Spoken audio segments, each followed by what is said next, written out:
Well, welcome back to the morning show here on Arise News. Oral health generally involves taking deliberate steps to preserve the tissues of the mouth in addition to the teeth. Now, how does this impact a person's overall well-being? Joining us now to look closely at this very important matter is Dr. Amy Shumbusho, Clinical Director, Smile 360 Dental Specialist. We also intend to expand the conversation to include stress and oral health, as well as oral health and systemic diseases, a case in point being the recent cholera outbreak in Lagos. Good morning and welcome to the show, Doctor. Good morning, and thanks for having me. Thank you for joining us. You look really radiant this morning. Well, thank you. You know, I'm here to, pick from what you... And congrats on your award. I mean, this is something that, I'm sure that's something that you like to talk about at some point. Yes, certainly. On the 21st of January, we got the award for the best dental service provider in Nigeria by the Nigerian Healthcare Excellence Awards, and this means a lot to us. It's the 8th time, but it still feels like the first time. So we're really grateful because we know all the hard work, the team, the patients have entrusted their smile in us. So it's a great celebration. Congratulations. Yeah, you say 8 times. I don't know, I feel like the award should have been like a golden tooth or something, just to reflect what it is. But thank you for being here, and let's get straight into it. Talking about the holistic view of oral health to begin with.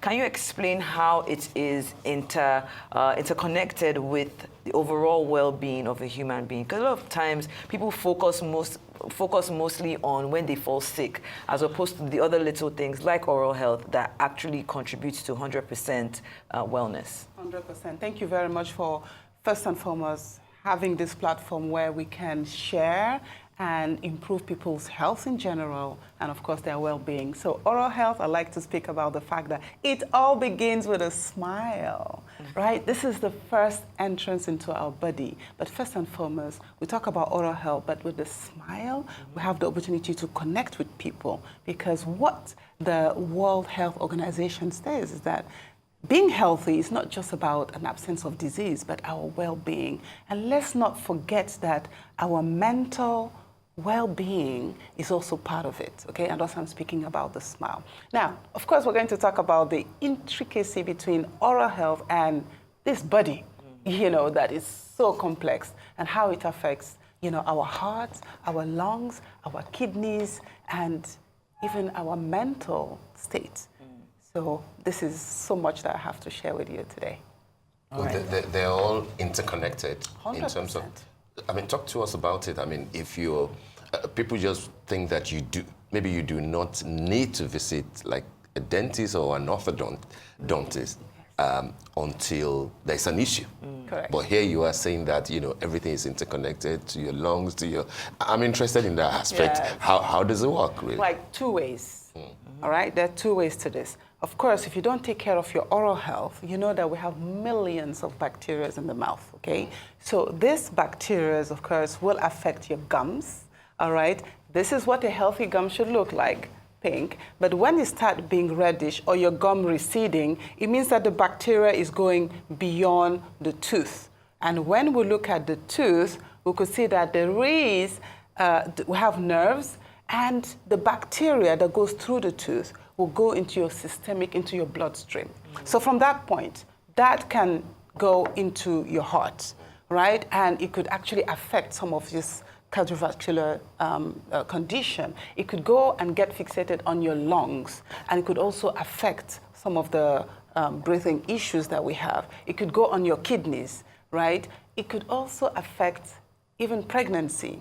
Oral health has been linked to in pregnant women with preterm baby or babies who are born underweight. So we should not neglect the fact that oral health can affect so much more in our body. Now, the other side of it is when you have certain condition like you're diabetic. I had a patient that came and said, after I had my treatment cleaning done, my blood sugar level reduced. All right, so it's for you to know that there's a connection between especially gum and what we call periodontal diseases and our systemic health, right? When you have hypertension, do not forget that there is an impact on the mouth as well. So that's why I'm talking about those 2 directional take care of your oral health because it impacts your overall body, but your general health has an impact as well on how well you can do, you know. So that was a great story that a patient shared. But I will not want to miss on something. I saw a patient last week, and he was telling me how he's so stressed. Now, stress is something that we're all dealing with here. And we have to know how to manage stress by, of course, regular exercise. There's so many other things. But this patient came, and he was not sleeping. He was grinding his teeth, you know, uncontrollably. And of course, damaging his enamel. And on the enamel, whenever the enamel is gone, it's gone for good, all right? But most importantly, he had wheezing sound in his ears, and he had so much strain in his muscles, had to almost take MRI, was planning to go under, you know, a very, how would I say, advanced surgery. And when he came to the practice, I was able to tell him, can I have a look at your teeth? Ask a few questions. And we gave him a simple device that changed his life. He was able to sleep like a baby, woke up refreshed. And that, for me, was really an example of how your oral health is very much connected with your overall body. So this is a success story, and the patient I wish was here to speak to this. What did you neglect to do, and what device did you All right, it was his mental stress level that affected the muscles around his body, all right, because he was tensing his jaw uncontrollably, and that led to what we call a temporal mandibular joint disorder. So he had constant headaches.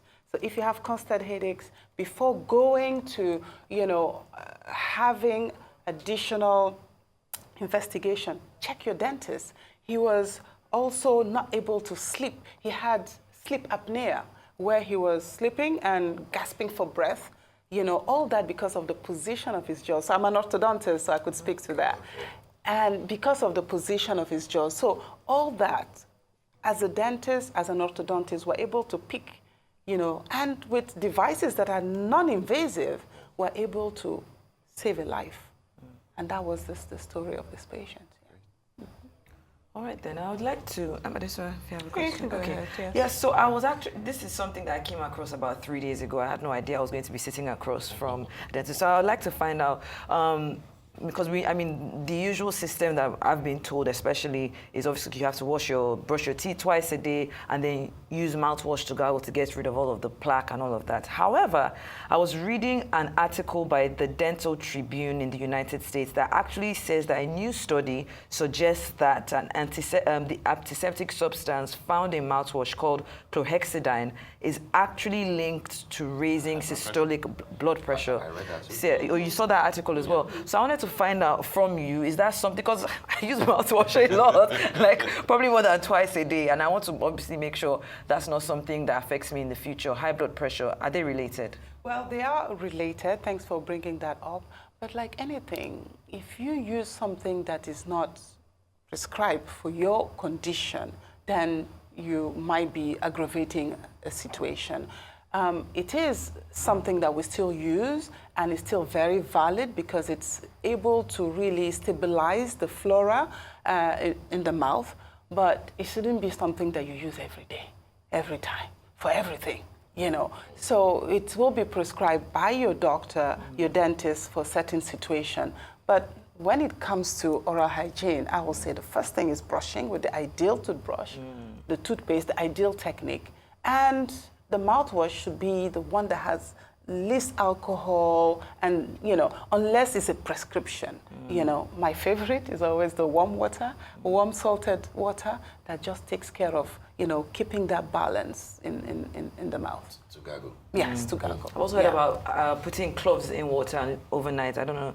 You know, there's so many things out there. Yes, but thank you so much for clearing that up. That's a natural way of really, you know, having some natural antiseptic, you know, that helps us. So that's really where even dentistry began. You know, even we have clove in some of those fillings that we use and all that. So that's a very valid point. Yeah. Okay. Wow, thanks for the research. Yes, so I want to ask, because you've spoken about the connection of mental health, your dentistry, and your overall well-being, but a lot of what dentistry feels like to people is cosmetic treatments like teeth whitening or teeth straightening, braces. So do you think that those things are also valid in terms of contributing to people's mental health? Because you did say it all starts with a smile. So do you think that people having more confidence, fixing their teeth, helps with their general well-being, but also particularly because of the difficult financial times that people are in right now? What would you say, if we're not doing 2 brushes a day with mouthwash, how would you advise people in terms of particularly locally made stuff and how to take care of their teeth and take care of their health? All right, there's so many aspects in the question, but very good. And I would love to speak about the mental health and the power of a smile, right? I have a CSR initiative called Project Smile, and by the way, it's still on. If you know you cannot afford to have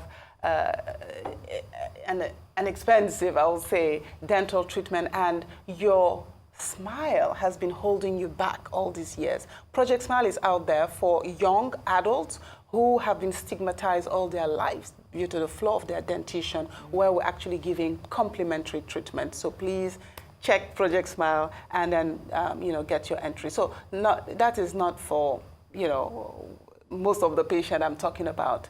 But we know that the World Health Organization talked about the well-being.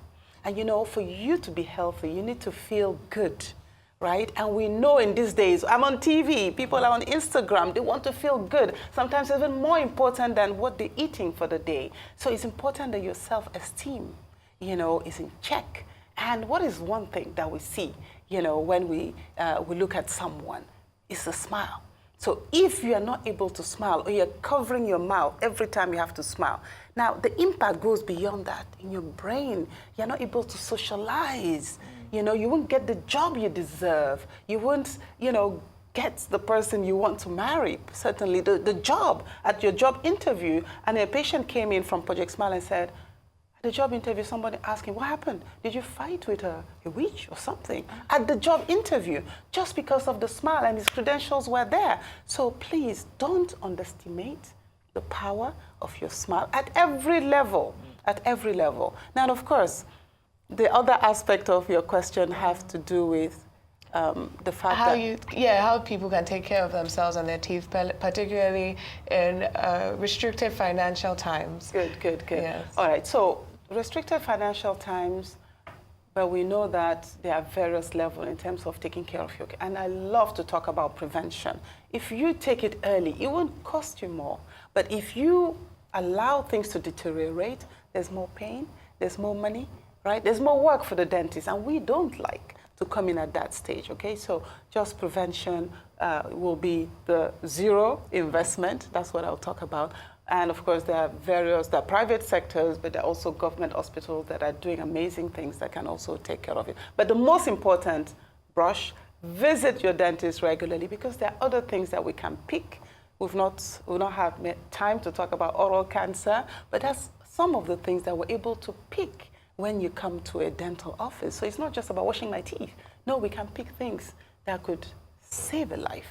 Talking about cosmetic, I have to talk about the fact that, I'm an orthodontist, but I'm also a cosmetic dentist where I do amazing veneers. And I know that Nigerians are hopping on planes to get that. They're coming to our offices, and we know that this is something we're going to be talking a lot about. Hey, veneers, what's veneers? What are the various types? What's the safe way to get into that? So always be guided, and of course, doing it here, you have people that can, speak to a type of diet and how we live, as Nigerians in Nigeria. Yes. All right, you mentioned oral cancer, just now, because I was going to come to the aspect of oral health literacy or illiteracy, given what WHO is saying these days about the fact that Africa is burdened by the largest amount of oral diseases globally. How is illiteracy contributing to the burden that we have in Nigeria, in Africa, and how bad is the situation, given the fact that you mentioned oral cancer? Is that a major thing that people are dealing with? Thank you so much for bringing that up. And again, the reason why I'm on this platform is really to create this awareness, you know. And talking about oral cancer, I like to use stories about a patient that came and wanted to do a smile makeover. And of course, we had to take an x-ray. And from the time we took an x-ray, we saw, you know, some of these lesions that were forming in the jaws.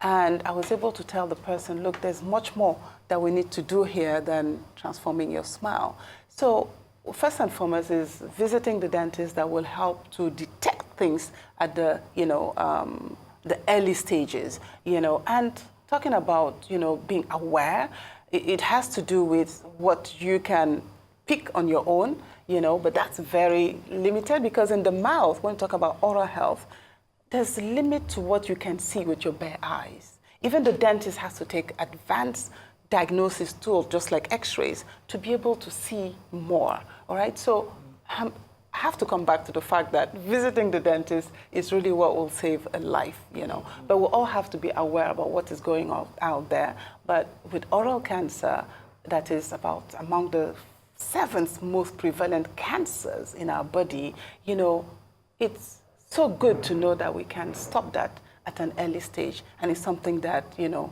we do every day. So visit your dentist at least every 6 months. I have a follow-up. Is it curable though? Yes, if it's detected at an early stage. Once it's gone beyond, then of course it's no longer located in the mouth. But once we detect it early, you know, we are able to stop that. I was going to say I have a follow-up question about veneers and cosmetic procedures because, you know, I always say I wear glasses, and I saw a picture. There was a picture at a conference of the leading laser eye surgeons, and they were wearing glasses. And I was like, but you're a dentist and you're doing cosmetic, you know, veneers, but you're not wearing veneers yourself, correct? I feel like I have never seen a dentist with veneers, and I want to know if there's a reason for that. Are these cosmetic procedures expensive or maybe not overwhelmingly positive in the long term? I like this direct question. Thank you very much. And I got that from a patient, you know. But, you know, I did my studies in France, and I'm sure you have the version in English where we say, le cordonnier est le plus mal chaussé, which means that the person who wears the shoes is who makes the shoes is the one that has the worst shoes, you know. But again, I did my orthodontic treatment using aligners. You know, I'm still on as an orthodontist. Veneers will be the next step for me, you know, if again I get to that stage in my life where, hey, I'm ready to take the world, you know. But there are some people who are out there, 25 years, this is what they need even more. So it's not something that you must do because it has to be done. It's something that has to link with your lifestyle, what's that stage of your life. And again, you do veneers because you want to improve on how the color of your teeth, the position of your teeth, or your teeth have been chipped over time, you know. So I don't think mine are too bad. I don't think they're bad at all. I do not think they're bad so, at but all. I'm working on building that cake by having my orthodontic treatment that I'm on, all right? And once the cake is baked and cooked and sweet, then you can think about putting the icing on top. And that's what the veneers are. And we do amazing ones, you know, at Smile 360. All right, Dr. Amy, we want to thank you for joining us on the morning show today, and thanks for the enlightenment. Yeah, all I hear now is visit your dentist. And we hope that Project Smile is something that other people can, you know, can key in into. All right. Thank you very much for having me.